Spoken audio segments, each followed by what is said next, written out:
पाकिस्तान इस समय अपने आज तक के सबसे मुश्किल आर्थिक हालातों से गुजर रहा है। देश में आर्थिक हालात इतने ज्यादा बिगड़ गए हैं कि आधे से ज्यादा पाकिस्तान को 2 समय का खाना मिलना भी मुश्किल हुआ पड़ा है। पाकिस्तान को उम्मीद थी कि IMF उसकी कुछ मदद कर देगा, लेकिन IMF ने भी पाकिस्तान को लोन देने से साफ इनकार कर दिया है।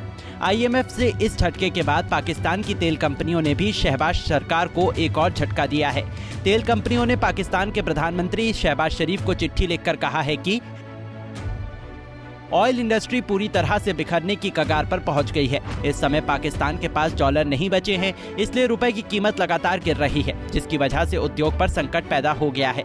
बस कुछ ही दिनों में देश की ऑयल इंडस्ट्री पूरी तरह से ढह जाएगी। अगर पाकिस्तान की ऑयल इंडस्ट्री पर ताला लग गया तो इसका मतलब यही होगा कि पाकिस्तान की बची खुची अर्थव्यवस्था का बुरी ढह जाना। बता दें कि शहबाज शरीफ अंतर्राष्ट्रीय मुद्रा कोष यानी IMF से मिलने वाली मदद का इंतजार कर रहे हैं, लेकिन पाकिस्तान को IMF से फिलहाल मदद मिलने की कोई संभावना नहीं दिखाई दे रही है।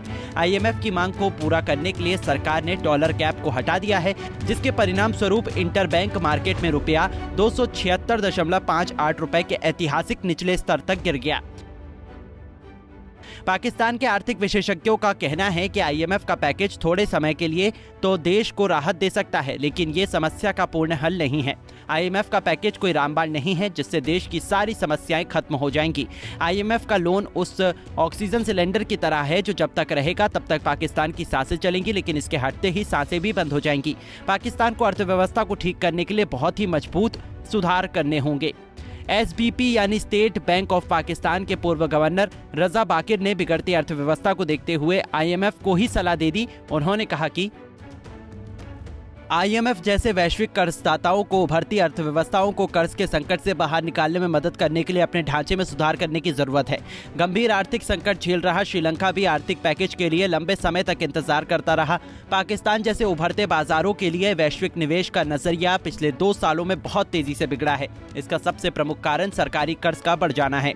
पाकिस्तान के फेडरल बोर्ड ऑफ रेवेन्यू के पूर्व अध्यक्ष शब्बार जैदी ने देश को आर्थिक संकट में उभरने के लिए सुझाव देते हुए कहा है कि पाकिस्तान की अर्थव्यवस्था की रीढ़ टूट चुकी है। पाकिस्तान इस स्थिति से निकलने के लिए 15 सालों का वित्तीय आपातकाल घोषित कर दे। इस दौरान पाकिस्तान सरकार देश और गरीबों के लिए कल्याण की योजनाएं तैयार करे। पाकिस्तान को चीन, तुर्की, श्रीलंका, इंडोनेशिया, मलेशिया और अन्य देशों के साथ मुक्त व्यापार समझौतों को भी रद्द कर देना चाहिए।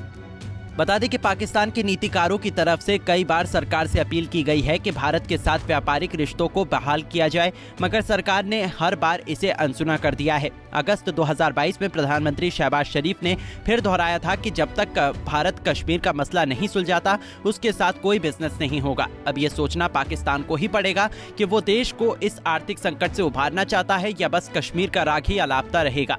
Bureau report, Punjab Kesari TV.